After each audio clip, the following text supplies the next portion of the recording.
Hey everybody, hey, those of you who are here early in the queue, thank you for sticking around and welcome to what promises to be a slightly different Zenny 62 tonight, and one that I hope you enjoy and find extremely informative. I want to do a little housekeeping before I continue, and I intended to just so you can make sure he hears this, tag my friend here, and I'm going to do that right here. When I say tag, I mean on Twitter, because what I'm about to say has a great deal to do with him, and I want to clear the decks, while I can, and as they say, get this out of the way so we can move on to, as he would say, more important things, or as my other friend would say, more important things. But this is relevant, and even though the title directs your attention to something else, I want to get out of the way something that I published over the weekend. Actually, really, that started. It started Friday night, and it kind of bled into the weekend, right?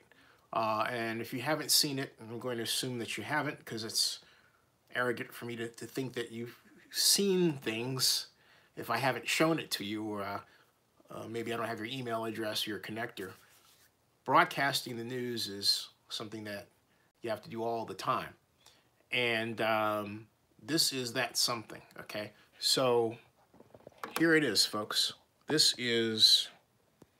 boom, all right, excuse me, that's on Oakland News Now, and the title is Rebecca Kaplan Clears Raj Matai Misquote Oakland Raiders Lease Comments. There's the good Oakland City Council President Rebecca Kaplan, a longtime friend of mine, and it started with this tweet which said, update number 2, what Raiders, hashtag Raiders were waiting for. Oakland City Council President Kaplan tells me if the Raiders wanted to offer us a huge increased lease payment, much more than we previously discussed, in exchange for dropping the lawsuit, we might be willing to consider it. Well, I contacted Rebecca on Saturday. She said she didn't say that, and to double down, which she told me she actually said, what I discuss here, first of all, is the details behind the deal, right? But what she said, that she said to me, was that basically this. She said, I said no such thing about not going after that money. I told him, Raj, that I was open to settlement negotiations and that the amounts we were seeking were in the hundreds of millions. When he asked if we would drop the lawsuit for a lease, I said explicitly, of course not.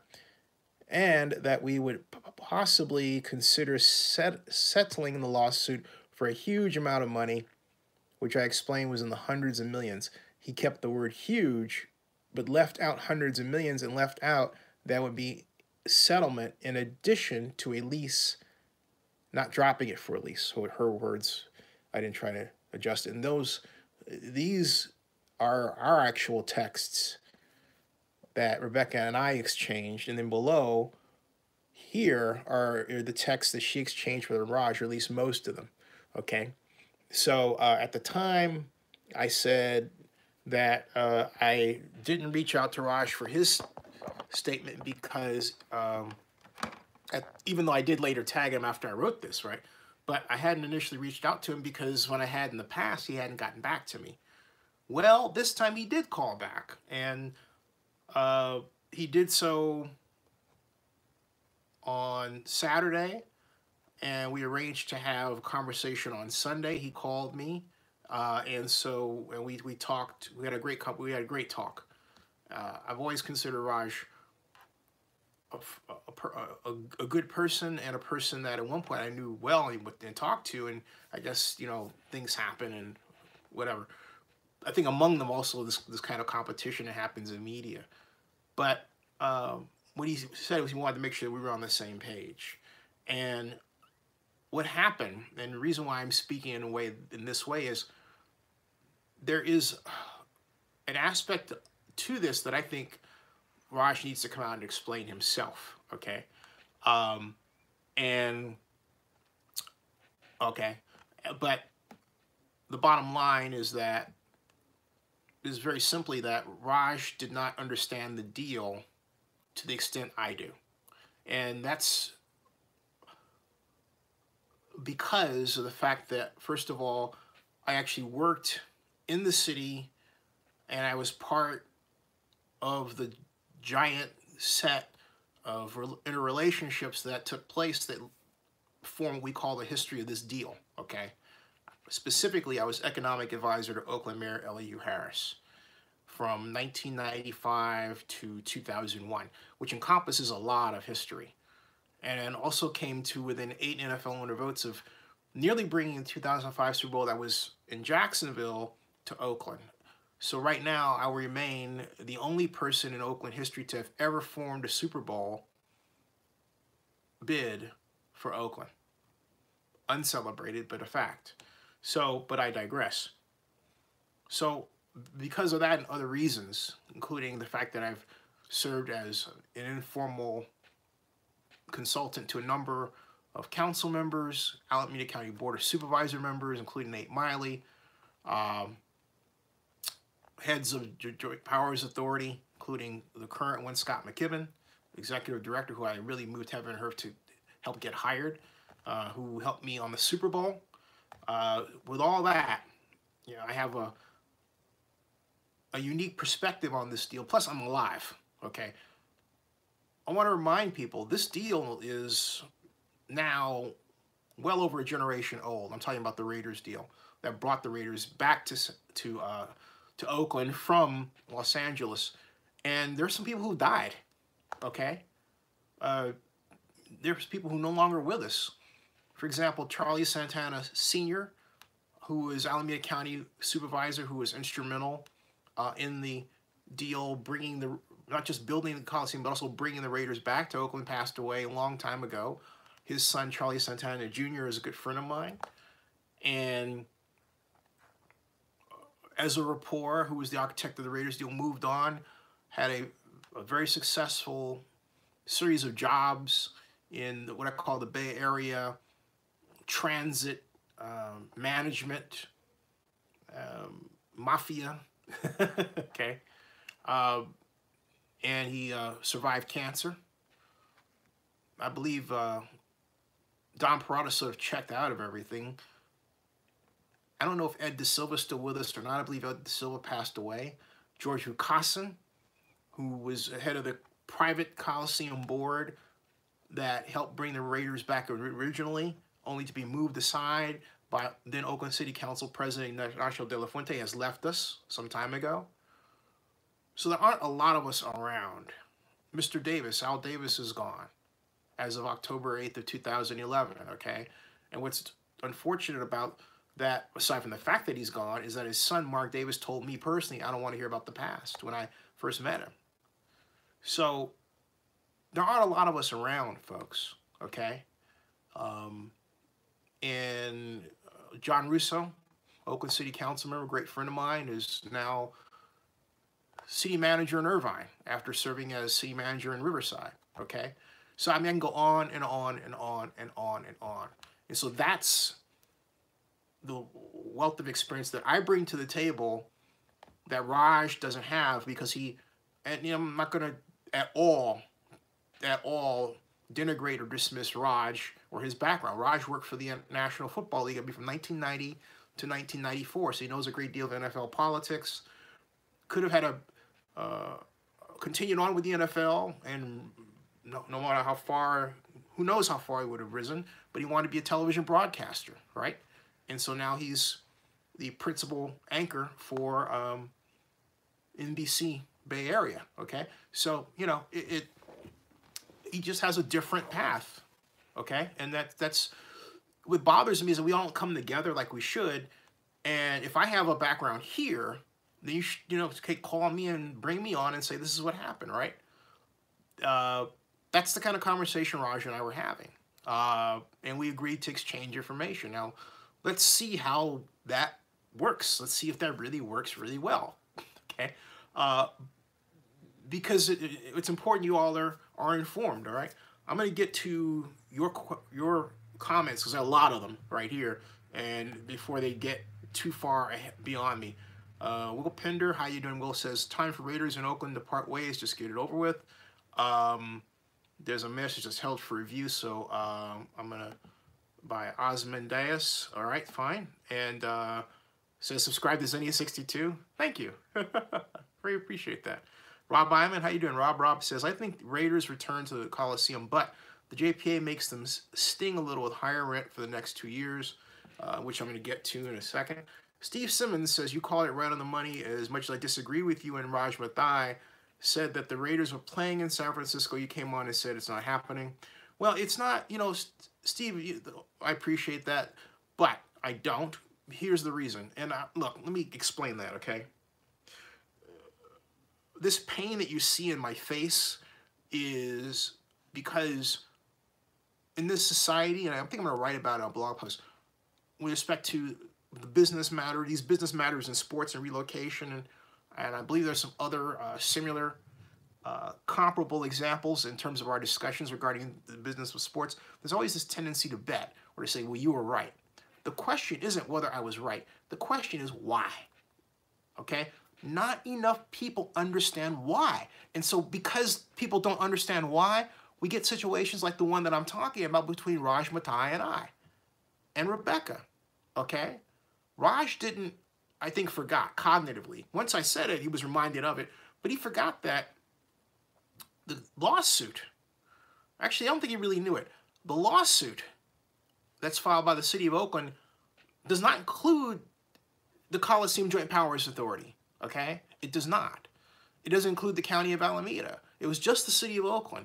So from a perspective of pure logic, it makes no sense to believe that the council president, as great as she is, can single-handedly move the needle on what the Coliseum JPA does based on what she says. Not only that, that statement he put out there could have been used against the city of Oakland in court. So it was both, from the standpoint where Rebecca was intending to communicate to Raj by text that she sent to him, it was completely incorrect, and she wanted it countered. So she gave me all the ammunition that she had, okay, and said, boom, use it. And I did. But again, if Raj knew the deal himself, he would have realized, hey, you know what? I shouldn't have put that out. And I did say to him, I said, I think you put that tweet out because you were trying to take, and a lot of people try to do this, take complex information, distill it into simple parts. And folks, there's some things, there's some situations where it's, look, one person's simplicity is another person's complexity. He could have used, instead of 280 characters, you know what? Why not bump it up to 560, right? Use two Twitter panels rather than one to get the information out accurate, or even 3, heck, or even 4, who cares? As long as it's accurate. My point is this, why use Twitter at all? Why not do what I did? Write a blog post, have people go to it, make it news so that everybody can see it, and it's not just on Jack Dorsey's site. Because, you know, Twitter winds up being the news for everybody, and I'm sorry, folks, I think that's a bad thing. I like Twitter, I like Facebook, but having these sole sources around here, yeah, it makes me a little uncomfortable. Now, let me get back to your comments. But anyway, Steve, thank you very much. Joseph Armendariz, Joseph, how you doing? Joseph says, so many of the Raider coaches are leaving. Wood gives. And do you think Charles Woodson will make a good replacement for defensive back coach? For defensive backs coach? Yes, 1,000,000%. Absolutely. Charles Woodson has been a player coach for most of his life. Why not? I think he'll be an outstanding coach. And someone else says, where's the best place Raiders should play in the upcoming season? I'll get to that. Ms. Zeitgeist, long time no see, asks if they play at the Coliseum, does it mean the Raiders will finance the lawsuit against them? No, it doesn't mean that at all. And I believe, Ms. Zeitgeist, rather than pass on that, I'm going to take a guess at what I believe you mean. You can correct me in a subsequent comment, okay? In other words, you mean that by the Raiders being active there, do they allow the organizations to make money that's used against them? No, for one simple reason. The Coliseum JPA did not file the lawsuit. Neither did the County of Alameda. So you have three organizations. Think of this as Ghidra, the three-headed monster, okay? You've got the Coliseum, you've got the City of Oakland over here, you've got the Coliseum JPA here, and you've got Alameda. They go, right, okay? And so, oh, they're going, only one of them is like really, really mad, and that's the City of Oakland one. The one in the middle is the Coliseum JPA, which kind of manages the two, and he's like, well, we're neutral, and the County of Alameda is like, we're out of it. Okay, so of the three, it's really just this head over here, the City of Oakland head.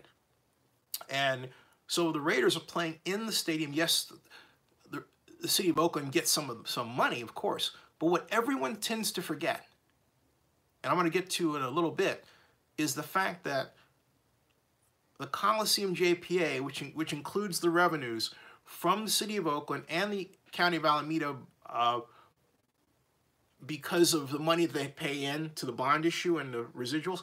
At any rate, because of that, the Raiders enjoy the benefit of having game day expenses paid for. That's forgotten a lot. I repeat, game day expenses have been paid for by the Coliseum Joint Powers Authority via the lease, the way it's been written, for 23 freaking years. I've said it before, it bears repeating. Present value, $207 million. All right? That's a sweetheart deal. And the simple fact that a lot of you don't know that is yet another example of the problem with media today. It really is. The state of media is both unfortunate and exciting at the same time, but that's another discussion. Okay. John Akala, how you doing? Steve Simmons says, there's a lot of political movers and shakers in Oakland who do not want the Raiders to play in Oakland. I get that impression. Lance says, respect your work, Zenny. Only one of the Bay Area keeps it real. Thank you. In your opinion, how far away is the JPA and the Raiders on getting the deal done? Could the NFL stop the lease from being signed? That's a really great question. In terms of how far apart they are, it has to do with a lawsuit, but also it has to do, well, the discussions are sensitive for that reason. I know the Raiders are trying to figure out every kind of way they can get a situation where they're not touched by the lawsuit. There's also the issue of parking, but really, they also have another. I'm gonna look at this from a positive standpoint. If they're going to play in the Coliseum, it's going to be for 2 years. I don't care what anyone says. Las Vegas Stadium is not going to be ready for a full 2020 NFL season. You can basically look at the stadium right now and tell that. Okay, you can just do that. Not happening, folks. So it's because of that, they're talking about 2 years, but also, if the Raiders are going to play in the Coliseum through the 100th year of the NFL, I gotta believe they're also talking about special events and another approach. However, having said that, I don't think until this week that anything really juicy has happened. They only decided to start talking last, what, Friday? Actually, really last Thursday, okay? So it doesn't mean that they dropped everything, left the wife and kids at home, and met and started, talking overnight with, having someone truck in deep dish pizza, which would be my preference. It doesn't mean that at all. It simply means they started talking. Now, in terms of how they met, maybe they met this weekend, maybe they talked this weekend, I would think so. Where all that is right now, I don't know, because Scott McKibben has been silent. But I know Scott well enough that where there's smoke, there's fire. When he starts putting out smoke that, hey, they're talking, it means there's fire back there somewhere, and they could be talking by a text message or by a conversation. There's definitely something going on. That much I can tell you. So Steve Simmons says, do I think the Raiders play in Oakland this year? I think they should, but this is crazy. Absolutely crazy. And I think not only is it absolutely crazy, Oh, Raj Matai just texted me. Hey, Raj, how you doing? This is absolutely crazy situation. And I could see a scenario where the Fertitta brothers, and I think I was saying this to Raj over the weekend. Oh, hey, how you doing? I think the Fertitta brothers. Oh, cool. I think the Fertitta brothers. You all remember when the Fertitta brothers were seen with the? Hey, Raj, you want to come on the show? You want me to call you? Oh, he says let's chat later. Okay, cool. Anyway, but the Fertitta brothers are, if you're saying who is that? Who are they? It's Lorenzo and Frank, and then Tillman owns the Houston Rockets, right? So, but Lorenzo and Frank were talking to Jed York on the field at Levi Stadium when the Raiders went to play the 49ers and they got drubbed by 34-3 last year, right? So these guys are wealthy enough to say, hey, you know what? We'll pay your game day expenses, we'll pay your rent, and have them here, and then in exchange we want ownership, right? Now, there is the snag, because you would probably say, hey, if that's the case, then, why didn't they pull the trigger? Ownership concerns. I mean, it's not just a simple thing to do. The reason why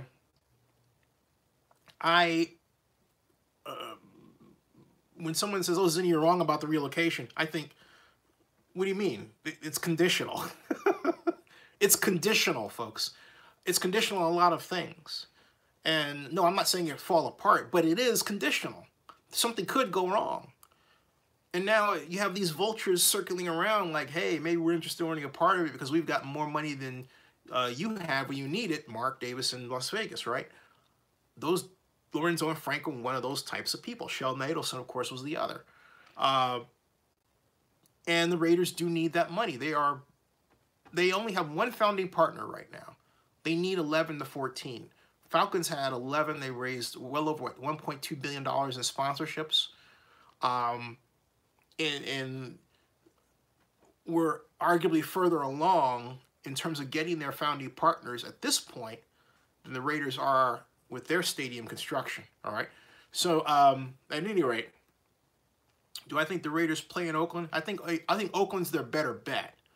But with the NFL being a party to the lawsuit, there is that outside chance the NFL may decide, and I'm saying this is only speculation on my part. I have no evidence to back this up. But it's purely circumstantial. Purely circumstantial. Because of the Lorenzo Frank Jed York meeting last year. Purely circumstantial. Either the NFL or the Fertitta brothers or both may join together and say, hey, look, you pay it for them and have them stay at Levi because that's what Mark doesn't want to be at the Coliseum, all right? On the other hand, here's this, all right? Here's this. Well, you know what? Let me get your comments and then I'll get to this because I cooked up something for you I want to show you, all right? Osmond Dias says, Raiders probably pay in San Diego. San Diego's off the table. You can forget it. Joseph Amenderis says, what a weird transition if they played half of the 2020 season in Oakland and then the second half in Las Vegas. Tri Band says, is Mark Davis the one we should point the finger at? Yeah, because he got upset and caused all this to happen, all right? So, yeah, he's the one you should definitely get upset with. He's the one who made the snap judgment decision. By contrast, his father, Al Davis, has been, quite known for playing, basically playing at the Coliseum when he was suing the city of Oakland, or when the city of Oakland was suing him, or when the NFL was suing the Raiders and the Raiders were suing the NFL. It didn't matter. He was still playing at the Coliseum, period, all right? That's just the way it was, okay? So Mark's looking at it in a different way, or at least, but it seems like cooler heads are prevailing. But we'll see how long that lasts. I do wish Mark would stop making decisions in a fashion that can be only described as as emotional. It's the Raiders are I think the quintessential NFL example, or the quintessential example of what some other people say when they describe the National Football League is really a collection of mom and pops. That is, but they're mom and pops that are worth a ton of money.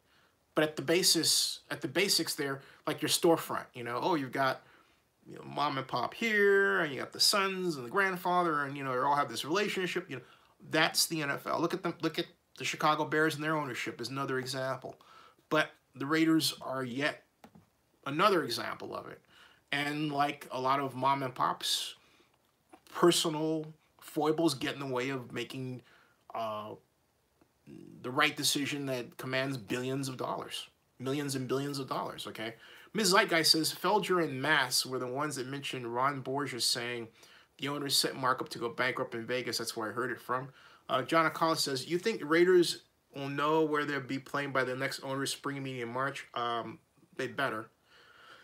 I don't know how. The question is, how long will the NFL let the Raiders go on with this situation before the NFL itself basically says, okay, we're making the call behind the scenes and you're going here, all right? That's the question. Because that schedule's got to get done. And look, someone's got to put the hammer down on this because this is ridiculous, okay? It really is. It just is absolutely ridiculous. Someone's got to put the hammer down, Thor-like, and say, with the lightning bolts and everything, and say, all right, enough, and move forward with this and stop this silly thing. You got people, you know, fighting for their very lives on the street just to stay alive, and this guy quibbling over how his ego is hurt. Oh, boo-hoo. And I mean this guy, I mean Mark, okay? Very disappointed with Mark and how he makes his decisions. I just have to say it straight out, folks. I'm very disappointed. He can do better. He can serve a better, he can set a better example for Raider fans, for kids. Why not, okay? Why not? So, why not? So, we've got, all right, now moving forward, let's see. Okay, Steve Simmons says, how smart is Mark Bedane? Would you hire him to be a right-hand man? Oh, Mark is very smart. He's a friend. I consider him a friend. When I think of Mark Bedane, the Raider president, I think of when the day that Jack Del Rio was hired as head coach of the Raiders, was press conference, and Mark Bedane introduced me to two of the owner partners of the Raiders as the person who, you know, did the work in trying to bring Super Bowl to Oakland. I appreciate that. I really, to this day, thank Mark. Every time I think of Mark, I think of that, and I think of how class that was to do that. It was completely unexpected. Mark that day was named president of the Raiders. Very proud of him, very happy for him. So I have, you know, nothing but friendship and respect for Mark Bedane, even though I think sometimes I get on his nerves and he gets on mine. But you know, I like Mark a lot. Mark's cool. Plus Mark's a golden bear, okay? Go Bears. So so at any rate, Raiders voice says Mark rightfully got upset. Osmond Dice says, did you see Hunt sign with the Browns? Your thoughts? I'll get to that later, but remind me of that, please. And then Joseph Armendura says, besides resolving where the Raiders are playing in 2019, I truly believe, this is Joseph saying, that the next person to be hired should be Amy Trask. I agree. I think Amy, not being a Raider is a crime, is a complete crime, to say the least. Okay. Hey, where's Barry Lee when you need him? By the way, I haven't seen Barry around. Now, I was going to send a little message here. It's funny how these things, I hate this spinning wheel of death, so I won't do it. Okay, now let me get to some other issues. Cost. This is why you came, folks, and this is what I'm going to show you. This is the first comparison of costs between Coliseum and Levi Stadium, you will see. You ready? Here we go, all right? Simple spreadsheet right here. Bam. All right, there it is. Comparing Coliseum to Levi Stadium, what Oakland Raiders would pay, okay? This is the expense side of the ledger. I did not include revenues because I don't have complete revenue information with respect to what they would get at Levi Stadium, so I didn't want to present something that was completely unfair. And not only that, I feel the cost issue is extremely important. The proposed rent, based on the lease that's being discussed, is $7.5 million. Okay, and then there's game day expenses. Levi, it's $16.5 million. Someone would say, wait a minute, it's $14.5. But if you read the lease, it actually calls for the second team to have actually a slightly higher rent. So, assuming, of course, that's adhered to, $16,500,000. The difference is $9 million, okay? $9 million. Now, game day expenses, none. Why? Because the Coliseum, the JPA has paid the game day expenses, as I said, for the Raiders for the past, well, 23 years, and there's nothing, and that's going to remain. That factor is going to remain. So that's zero, all right? But at Levi Stadium, let's say, I believe it's actually more than $9 million a game, but let's just peg it at $9 million because I don't have complete information there, and I can't imagine it would be more than what it would be at the Coliseum. So $9 million, all right? The difference, $9 million, and then the difference here happens to be $9 million. That's $18 million, all right? So we go from total Raider expenses here, $7.5 million, but at Levi Stadium, look at that. Look at that difference, $18 million. Now, I want you to consider something else, folks, all right? I want you to consider something else. The original, the rent that the Raiders paid last year was, what, $3,450,000, all right? There, okay? So let's enter that. Look at that difference. See that? 22 went from $18 million to $22 million difference. Okay? Now, what would happen if the rent were raised, say, to $5 million? Right? As some have talked about. Okay? Look at that. So you have a difference of $20 million, $11.5 million in rent. Game day expenses held firm, of course. All right. So look at how far ahead the Raiders come out. If it's at $5 million, the Raiders come out $20 million ahead by staying in Oakland. $20.5 million. All right. Now, if it's at $7.5 million, we'll reset it back to where it was. Okay. Like that. All right. If the difference here now, it's $18 million. So the Raiders come out ahead by staying at the Coliseum by a tune of $18 million. All right. $18 million. Now, Mark's anger over the city of Oakland suing him created this scenario, created this comparison. If Mark realized what he had and said, you know, I'm going to stay put because I got a sweetheart deal and I'll beat him out in court, we wouldn't have to do this because he would know, hey, I got to cough up $18 million more. Okay?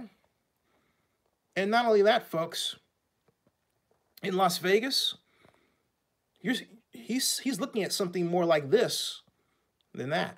He's got to pay game day expenses in Las Vegas. Remember something, folks. The Raiders do not own their own stadium in Las Vegas either.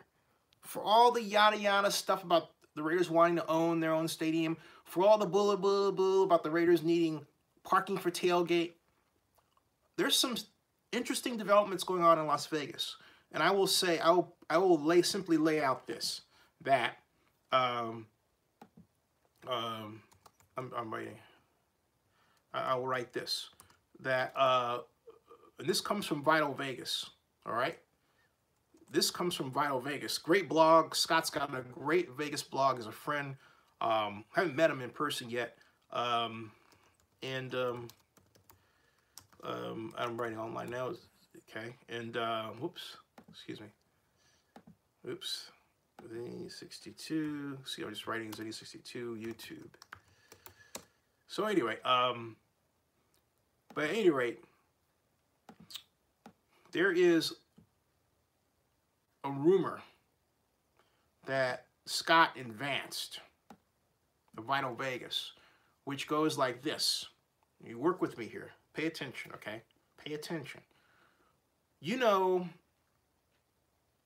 the preliminary parking plan in Las Vegas for Las Vegas Stadium that has these satellite parking areas dotted around the South Valley part, south of the Las Vegas Strip?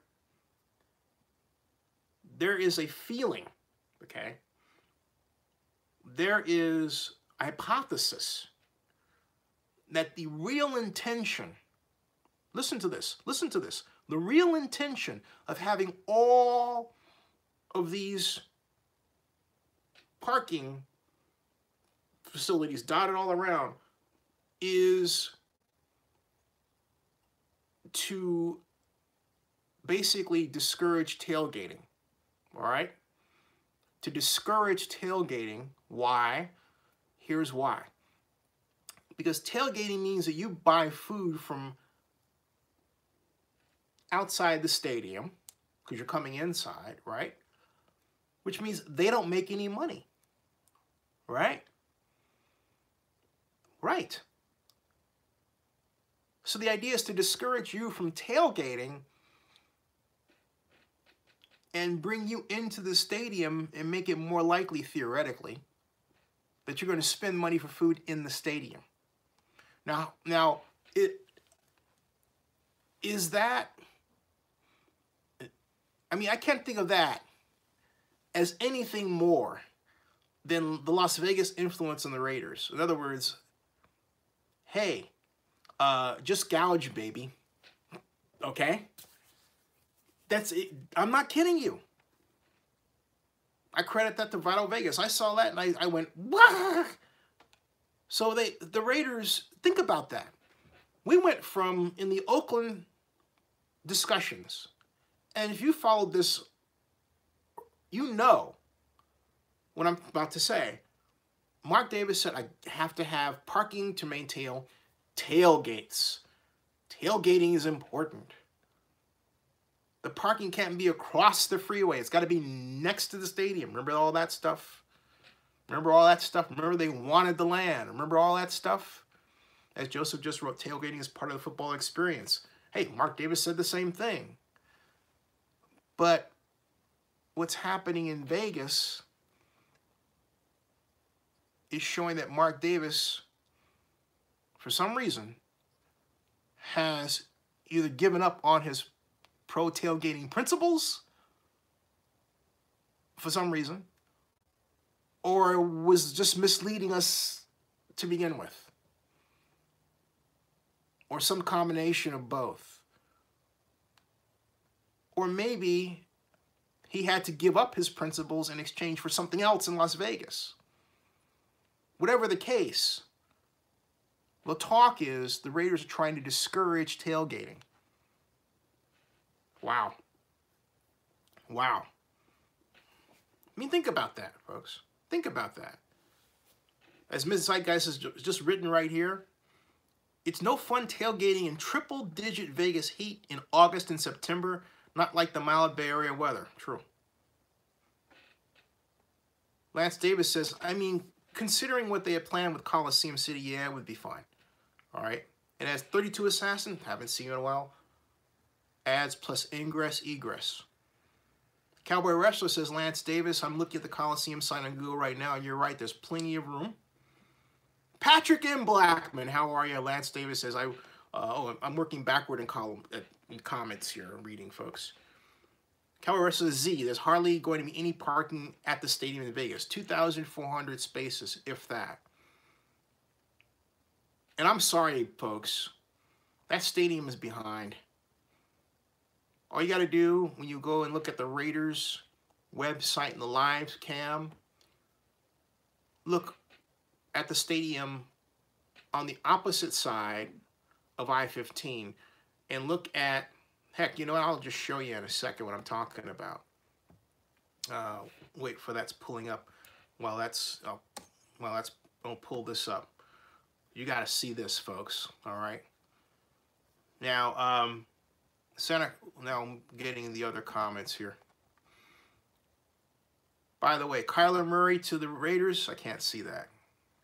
Cowboy Rush says, I think we can rule out Santa Clara because Davis isn't going to be a secondary tenant to the guy who ruined the Oracle Park deal for him.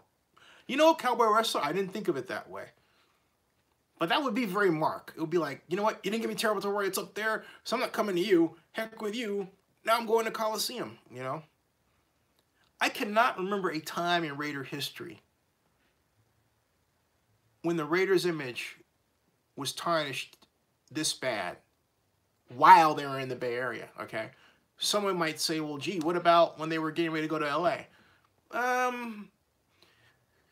Yeah, I would say it's, but the whole point is they were leaving, all right? But now because of the stadium situation in Vegas, things are a little prolonged. So it's kind of like the slow, it's like the slow sting. It's like, it hurts, okay? Then, by the way, at Super Bowl City in Atlanta, the Oakland Raiders weren't called that. They were called the Las Vegas Raiders. That wasn't a mistake. All right? That was by the Raiders' request.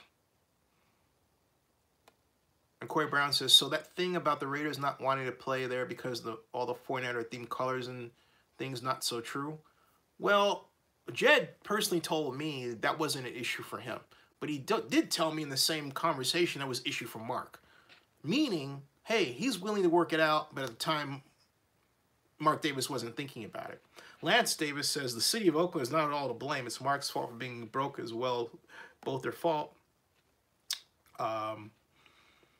Lance Davis says, Raiders deserve their own home, but not in Vegas. All right, now. What was I going to show you here? Here we go. The official site of the Oakland Raiders. Clicking on Las Vegas. And, oh, got it. I think the stadium cam might be dark now. Because it's nightfall, right? So I may not get, I'm not going to get exactly the view I want because it's nightfall, but still, let me show you,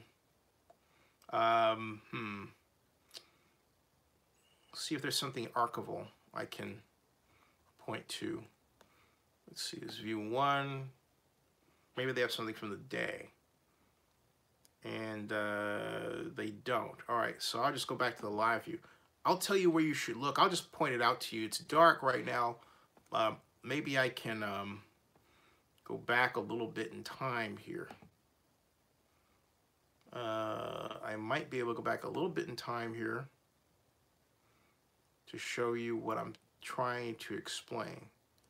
Because it says, you know, play time lapse. No, screw it. I'll just show it to you. All right, here, look. Like this. All right. When you look at this, I want you to keep this in mind.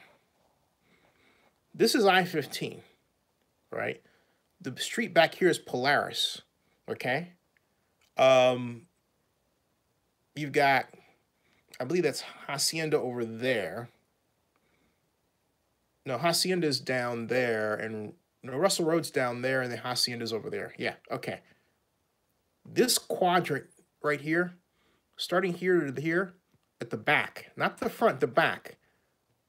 There's no steel rebar on that side. Whereas if you take a look at the model, it's there.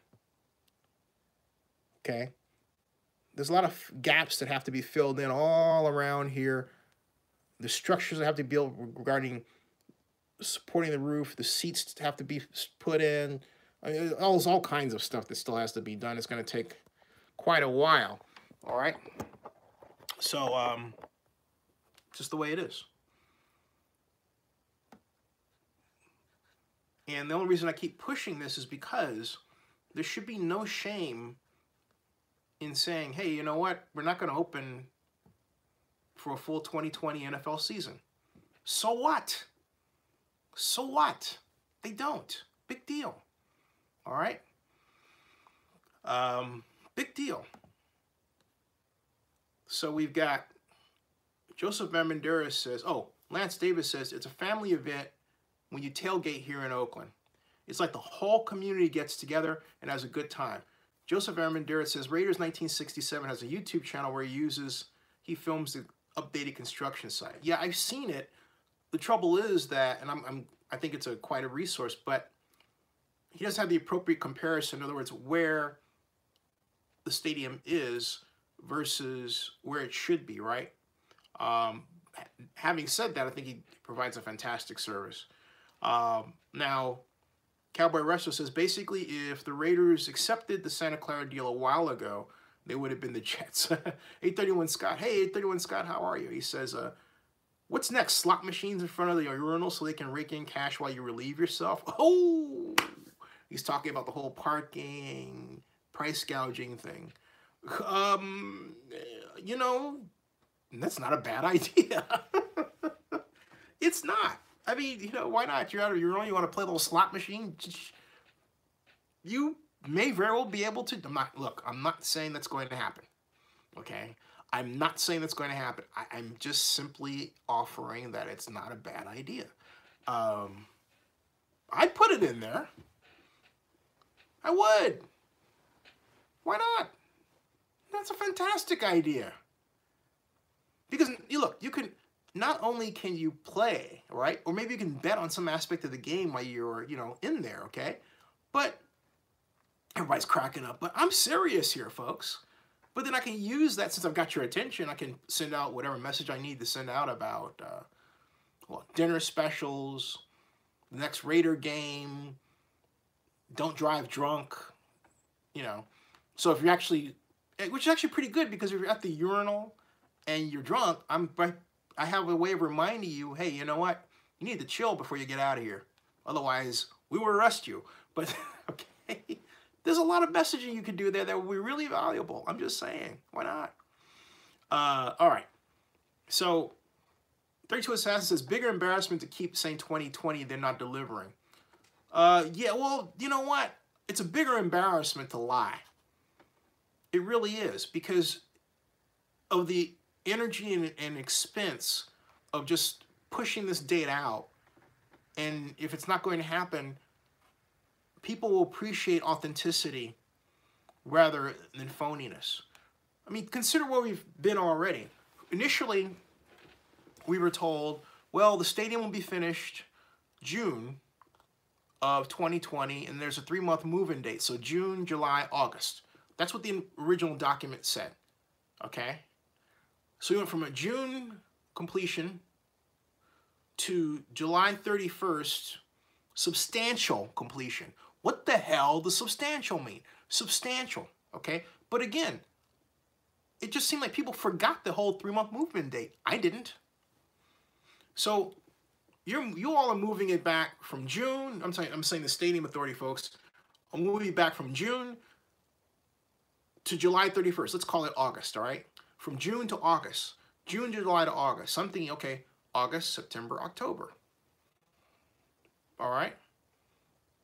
And depending on how you measure the 3 months, it bleeds into November. It's not a full NFL season.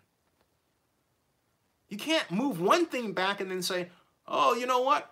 That 3-month move-in date I said existed? Oh, it's only 1 week now. We can do it in 1 week. No, you can't. You can't. All right. Cowboy says, in case you don't know, the Jets were a secondary tenant to the Giants for 25 years before they jointly built their new stadium. I remember. 32 Assassin says Oakland tourism commercials. And Marcellus Love says, not sanitary. I think you're talking about my urinal idea with the play. Okay. No, there's a way we can make it sanitary, all right? Like you have this special ointment that oozes out when you touch the button. It's like a special automatic cleaning ointment, you know? You've seen that, right?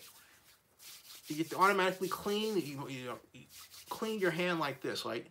And then you press the button. Instant sanitation. There you go. So you clean your hands and you place your bet. Brilliant. Brilliant. All right? I'm just saying, okay? I like this idea. Yeah? Okay. So, and then you just have it nicely enclosed so that nobody is like peering over you to see how you did, right? Which is like, dude, get out of here. You know what I'm saying? Reminds me why I don't use those things anyway. But I digress. All right. Now, Cowboy Wrestler Z, I saw the construction site of the new Rangers Stadium today. It's scheduled to open next year. And that's something I need to pay attention to. Thanks.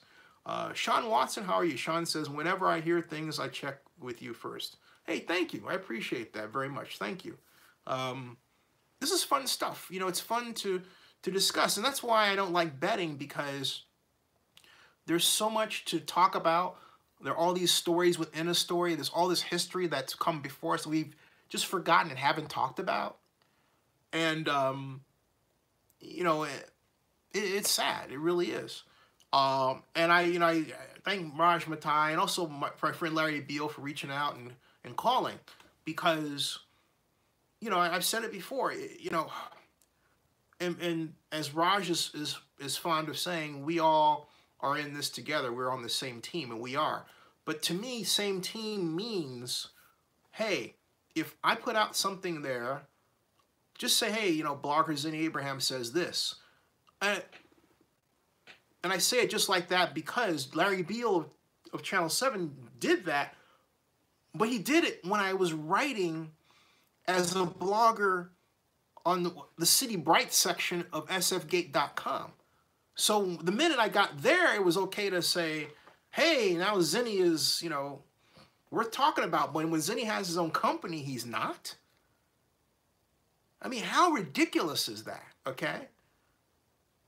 I have a video that I can play for you right now where he's talking about that. I mean, it's my commercial, actually, if you go to my commercial, where he's like, it's the blogger Zinni Abraham. In fact, I might just play that for you just for grins so that you can, you know, understand what I'm talking about. YouTube. I got this speaker thing, so I'm making sure that it was hooked up here. And is it? Wait a minute. It's got the, guess what? It's plugged in the wrong place. I can fix that in a second. Because see, this goes back to this time. Hold on a second. I gotta get this out of here. Got it. All right. Larry and I used to have these. Now this is where you have a bet, like on, like if Hope Solo is gonna win Dancing of the Stars or something like that. Mainly because I was and am a big Hope Solo fan. All right, but this is what I'm talking about. How media works and how some organizations tend to support other organizations, but they don't support people who are truly independent in media, particularly if they're black. And I'm being blunt about that, all right? You don't hear the Oakland Post, and yet the Oakland Post has great writers. I try to mention the Post, try to get Paul Cobb on here a bunch of times. All right, so now we're plugged in. Okay, now, let me go down here. There's that. And I'll show you this, and then I'll get back to the main point, the main discussion, the main conversation, all right? So I have a commercial here that used to show in the old YouTube, right? Where is it? Let's see here. The Zinni 62, the Zinni 62 commercial. Hold on a second. Zinni 62 commercial. Yeah, commercial. Yeah, okay. Here is my, this is the Zinni 62 commercial, folks. Watch this.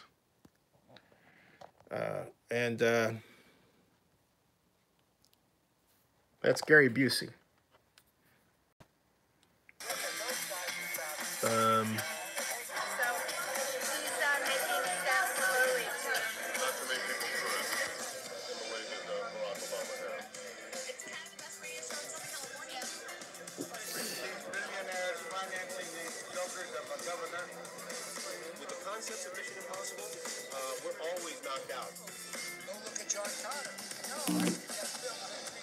And our job creation is excited. When all in first grade. That's right.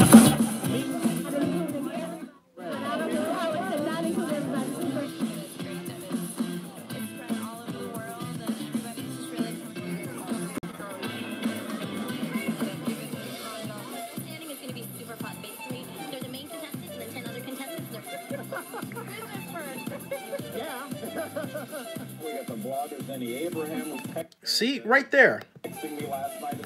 All right, see, that's what I'm talking about. And that was on ABC. And that's what they used to do, okay? So, and there was no reason why either, you know, Larry could do that or Raj or anybody else today. But they did that because I was posting on SFK, even though I had engineered a way for me to get paid by YouTube. They weren't paying me, all right? But I've engineered my own media doing basically the same thing, and you would that was 2009. Okay? So you would think that they would say, hey, Zinni's got his own thing now. Quote him, right? He's saying this, right? And Larry would point out, he would say, well, Zinni, we've quoted you a couple of times. Yeah, that was a while back, all right? But what happened in the interim, you know, wasn't pleasant. And I'll talk about it because I think you'll get a full understanding of what I've had to deal with. And I'll answer your question in a second, Joseph.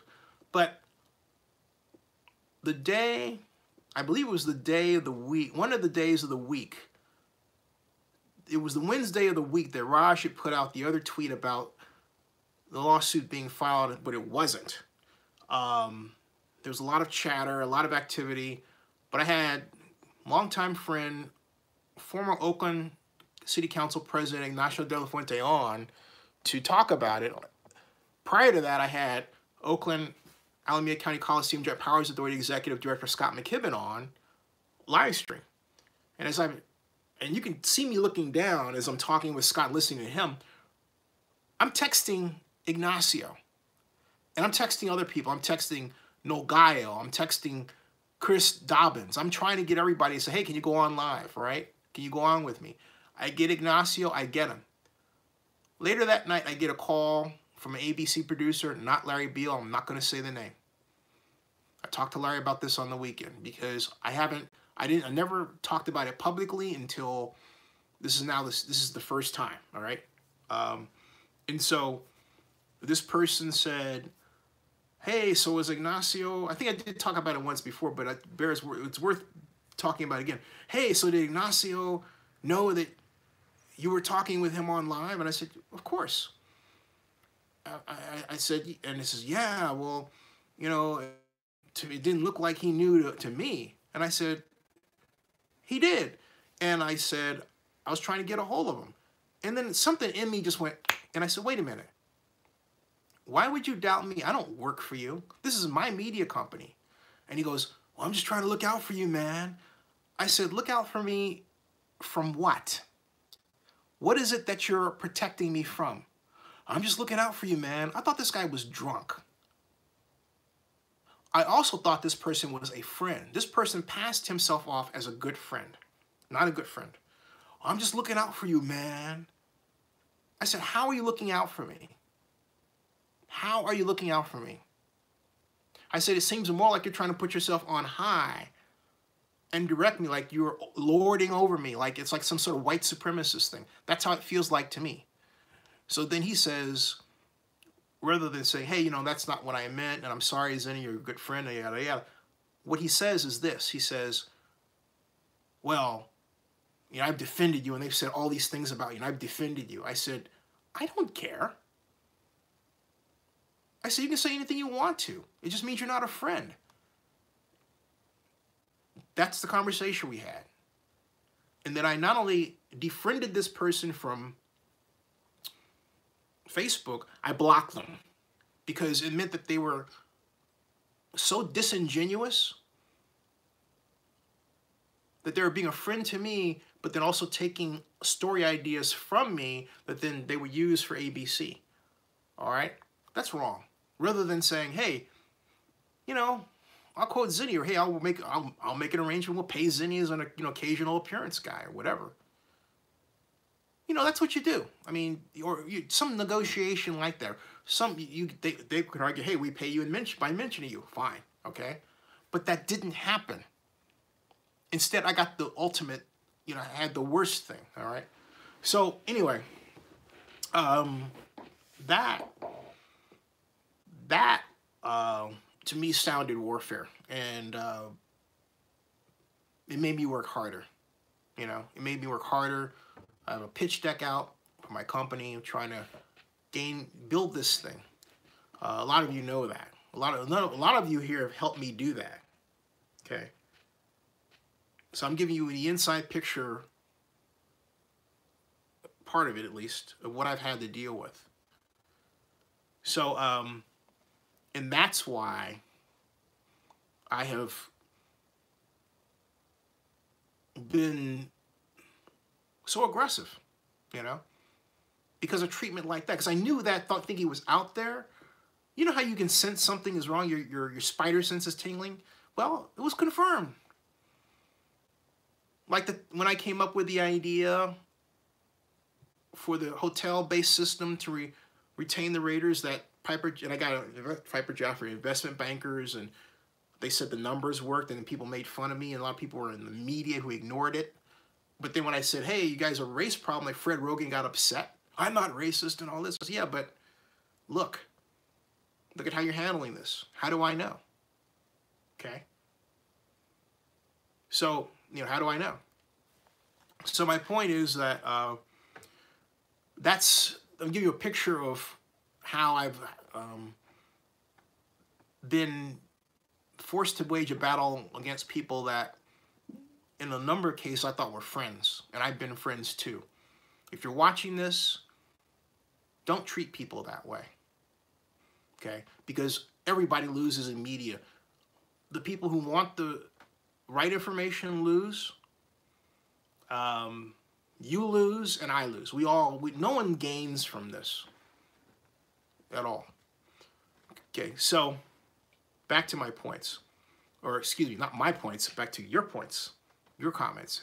Muhammad Ahmed says, you think Raiders will go after free agency Le'Veon Bell or Le'Veon Bell? No, I think in free agency, the Raiders, I think the Raiders would be inclined to look at a quarterback like a Teddy Bridgewater to back up Derek Carr if they decide that maybe because of finances they can't spend big money on one of the quarterbacks coming out this year. I personally think they need to move heaven and earth to get one of them. Joseph Amandura says, I was curious, since you're more of a reliable media source, what your thoughts were on other channels like Watts Raider or on Honor and On Their Nation. I don't, you know, they probably don't watch me much, and I don't watch them much. I think I tried watching one fellow before. He has a beard, I think it is, a little bit of a heavy-set fellow. Seems very nice and affable. And his style is different. It's a kind of a rapid-fire style that I find interesting. But I don't, and this is no criticism of anybody, it's just that I haven't taken as much time to watch them as I should. I will say, however, that there are a number of people who coming up who do excellent personnel takes on the Raiders. And it's not something that I do entirely. I can do it, I've done it. I like the business aspect that goes with it. And I don't feel the need to wade into their territory. I enjoy hearing them, okay? But I think it'd be fun to collaborate with them sometime. I'll put it that way, okay? YouTubers, this is a YouTube thing. YouTubers should always collaborate, all right? So I'm throwing it out there. Gonzo wants to know when the deadline is. As soon as possible. Like now. The NFL would like to have this wrapped up right now. Hennessy asks, have I heard anything about the lawsuit? No, I haven't. Cowboy Wrestler says, not to mean I haven't asked. Cowboy Wrestler says, Z, are you familiar with the sportscaster Jim Hill? I know Jim. Jim, I met Jim I'm glad you asked. I met Jim at the Houston NFL owners meeting where the fate of the Rams was decided. That's how I met Jim Hill. Jim Hill's a class act. In fact, I interviewed him. Jim Hill's a class act. I agree. Octavio says, I like On Air Nation, but they don't strive to be accurate in just opinions. Yeah, he does a great job of just filling airtime. Okay, that's the guy that I'm talking about. He does a great job of filling airtime. That guy's got a mouth for radio. I mean, he can go on and on. I mean, there are these guys here I like to listen to, 92.9 The Game. I mean, they fill airtime. One of the guys says, we're going to give you 5 hours of radio. You'll love it. And so, Cowboy Rush says, I remember him and Fred Rogan during my time in LA. And Dogwit says, what about Phi QB? PHYQB? Haven't heard of that person. 32 Assassin says, until the Raiders can calm down. You know what I'm waiting for? I'm waiting for a female YouTuber that has her own channel. A female YouTuber, right? That talks sports like that. Because we're all talking about guys. Is there a female that talks Raiders on YouTube? Has anyone seen anyone? I'm just asking. So, Lisette says she thinks I and Raider Fan Radio should collab. I'd love to. Absolutely. 32 Assassin says, until the Rays can calm the waters business-wise and on the field, free agency is going to be tough. Who wants to come through? A paycheck casher? Yeah. Philly QB. Cabaret says, there's a guy here in Dallas named Dale Hansen. Look, do you know how far Dale Hansen goes back? Dale Hansen goes back to when I was a freshman at the University of Texas at Arlington in fall of 1980. That is how far Dale Hansen goes back in Dallas sports for me. And I'm 56. Okay, so 18 then, Dale Hansen's rocking. 56, he's still rocking. Wow. Just saying, okay. That's how far Dale Hansen goes back for me. And it's really nice to see him, I don't want to say grow with the times because it implies that he was something different back then, that was less race conscious or woke. No, so it's wrong to say grow with the times. It's gratifying to see that Dale Hansen has not lost his antenna for saying what's right. Okay? That's the best way to put it. That's the best way to put it. Did anyone see the AAF football? Alliance of American Football? I want to know what you thought. Kevin says, Helen Yee. I like Helen Yee. I met Helen Yee, and I want to get her on the show. I met Helen Yee at the Lee Steinberg Super Bowl party. I should have interviewed her. Very nice. Very nice person. Can't wait to talk more with her. She's based in Las Vegas. Does nice videos. Helen's where it's at. I like Helen. Octavio Arias says AAF should have a team in Oakland. I agree. A channel called Macroeconomic Policies and Guidelines says, I think there's a podcast called Ladies of the Dark Side. Okay, thank you. John Acala says, no Raiders in Vegas till 2021. The way things are looking, just take your time and get it right. But I believe the fear is something like a lockout, because you have the collective bargaining agreement coming up. You got to focus on that. And that could come to, worst case scenario, a labor disruption that then stalls the opening of the stadium. And I think that's what the Raiders may very well be afraid of. In that case, they got a real problem. A huge problem. Huge problem, okay? Let me go back and see. Oh, the other person I like when I can get on is, I haven't heard Dr. Death in a while. But Dr. Death's always one-sided. Dr. Death used to call and have me on and all that, and I used to call him. And then it got to a point where I would just call him and he wouldn't call. And see, there's part of that Raider group that's they're just they sometimes they get a little too sensitive about this or that, and they don't maintain relationships like they should. Next thing you know, they're not talking to you for some perceived slight or whatever, and it's like, no, you guys are great. Don't be that way. But then you don't hear from them.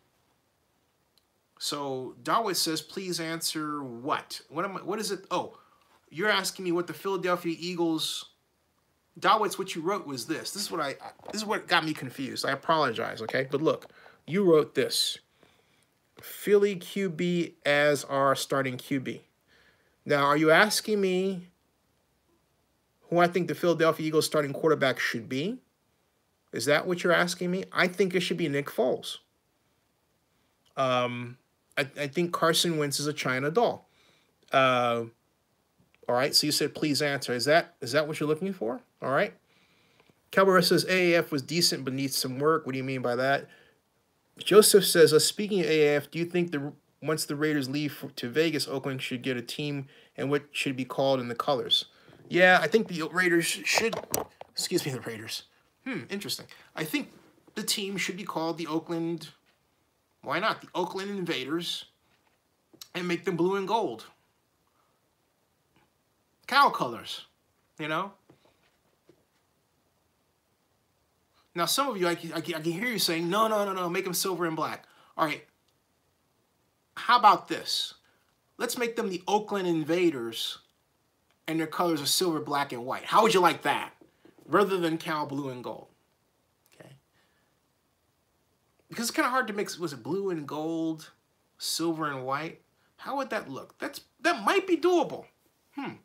Blue, gold, silver, white, black. 5 colors. You would get the whole Bay Area sports history in one uniform if you could do that, you know? Maybe we should have a contest around that.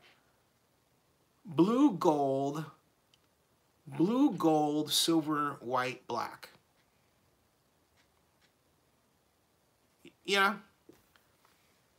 Joe Gonzalez says, how about using the original 1960 Raider colors? That doesn't stick with me. Only because I like the colors. Oh, by the way, I have to say it I have to say it because I should have done a live stream on this, and I will. But this is a momentary aside. Atlanta kicked butt in hosting the 53rd Super Bowl. Just fantastic, okay? Really did. I have live stream from it. Take a look. Raider Voice says, this may sound wild, but what if the Raiders could become visitors all season, maybe get some compensation and stop all this drama? Are you saying, I don't get what you're saying though, no home? So what do you do for those 8 games? Nah, you know, just have them play at the Coliseum and finish out the string. I've said it before, I'll say it again. NFL 100 should be at the Oakland Coliseum. There should be ceremonies and alumni parties every single game, okay? I mean, it should, like, no holds barred events, activities, festivals, tailgates, special sponsorships, special foods, contests, trips, everything. The Raiders should just act like there's no tomorrow and have fun with it, you know? Why not? The Raiders need to work on engineering positive energy back into this thing because so much positive energy has been taken out of it. No one's having any fun. It's always someone's arguing about something, or Mark's mad at me, seriously, or someone else is mad at Mark, or, you know, Mark's got a lawsuit here, somebody else has got a lawsuit there. It's like, oh, God, you know? Can't we just go back to having fun? I feel like Rodney King. Can't we all just get along? My goodness. Joseph Mendoza says, I'm wondering this PC world we're living in, we are, invaders will not ever even get an opportunity. I think they will, but I don't think we're living in a PC world. I think PC is politically correct. because there are too many people who behave politically incorrect. See, for me, being politically correct is being a gentleman. You don't say everything that's on your doggone mind to anybody just because you want to. That's not what it's about. That's called being, you know what that's called? It's called being an ass. That's what that's called. That's not nice.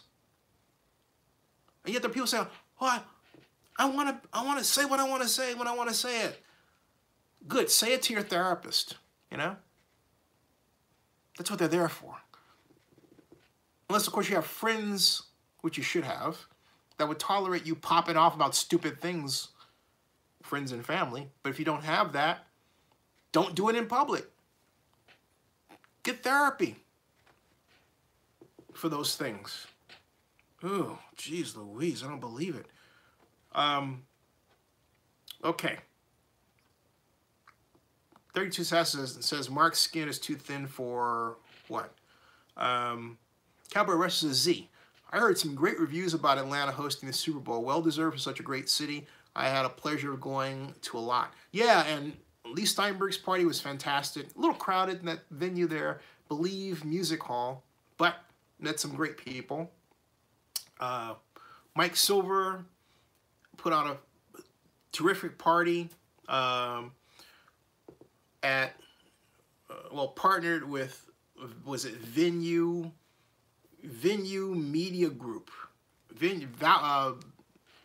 Vault Media Group, excuse me, Vault Media Group, and that was a lot of fun. You talk about people rolling in.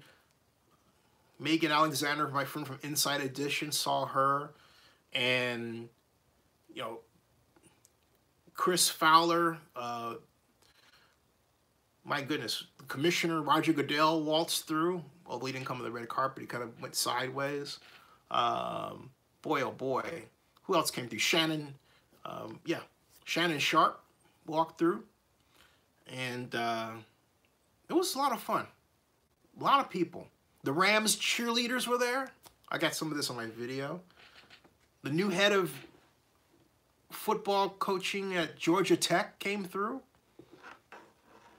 It was a lot of fun. Lots of fun. So anyway, getting back to Dalwitz. Dalwitz, you want Foles too? I think Nick Foles should be the person. And Tom Kohler. How you doing? Tom says, yes, that means great losses for the Raiders in Las Vegas, so they can't get it done in 2020. Our call says, do the Raiders get parking revenue in Oakland? There's a share.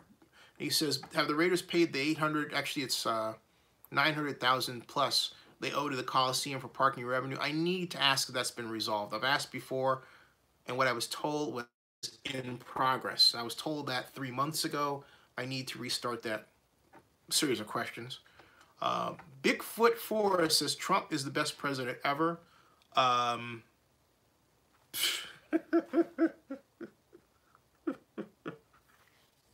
simple fact that you would have to have a guy that calls himself Bigfoot Forrest saying that tells you everything you need to know about the idea that Trump was the best president ever.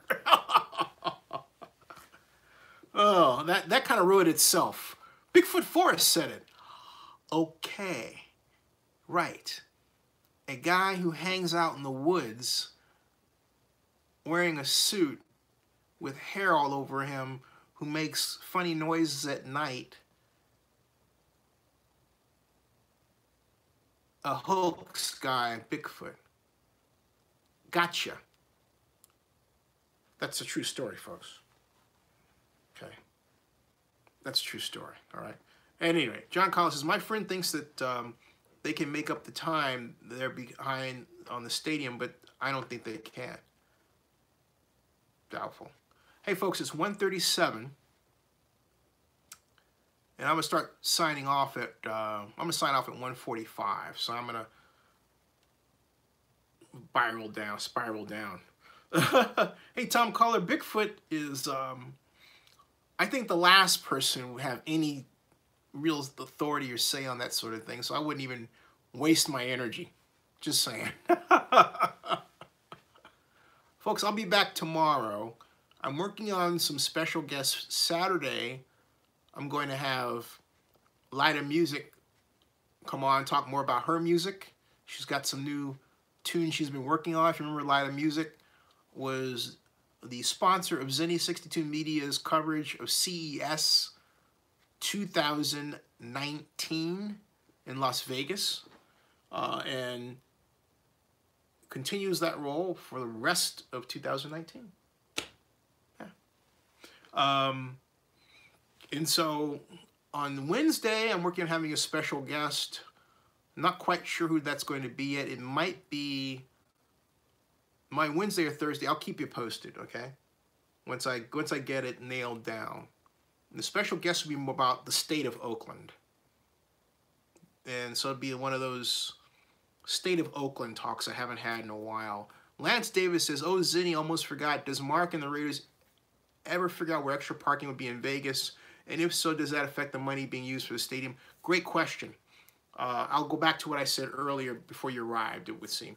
There's a satellite parking plan, but Vito Vegas floated a rumor that's going around Las Vegas that the Raiders are trying to do, by putting those parking spaces out there so far away from the stadium, discourage tailgating and encourage you to spend money on food in the stadium.